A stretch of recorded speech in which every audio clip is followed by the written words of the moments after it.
Documents ছিল না। আমরা যা শুনেছি মানুষের কানে কানে, বাবা দাদা তাদের কানে কানে। এখন যা ঘটেছে সব ক্যামেরার সামনে।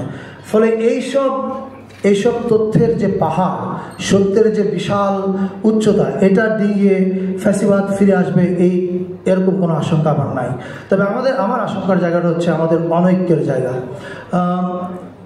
বাংলাদেশের মানুষ 2024-এর 5ই আগস্ট পর্যন্ত যেরকম এক ছিল, এমনকি 5ই আগস্টের পরেও আপনি 20 আগস্ট পর্যন্ত পুলিশ ডিসফাংশনাল ছিল, কিন্তু মানুষ নিজেরাই পুরো রাষ্ট্রের দায়িত্ব নিয়েছিল।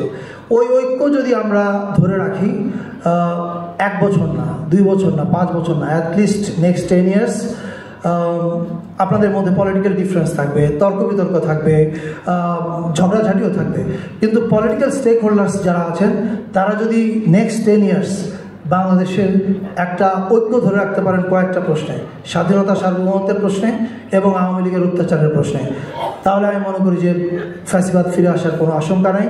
এবং কালচারালি এটাকে মোকাবেলা করার জন্য যা করার সেটা সরকার তার উদ্যোগে করছে, কিন্তু আমি সরকারের চেয়ে বেশি আশা নিয়ে এবং তাকিয়ে থাকি এবং দেখছিও এটা অ্যাক্টিভলি হচ্ছে। সেটা হচ্ছে জনগণের নিজস্ব অংশগ্রহণ।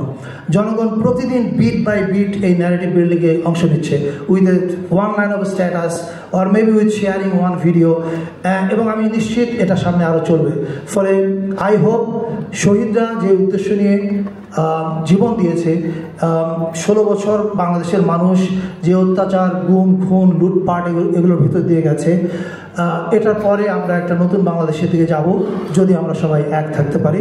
আমি তথ্য মন্ত্রণালয়কে আবার ধন্যবাদ জানাই এরকম একটা দারুণ উদ্যোগ নেওয়ার জন্যে।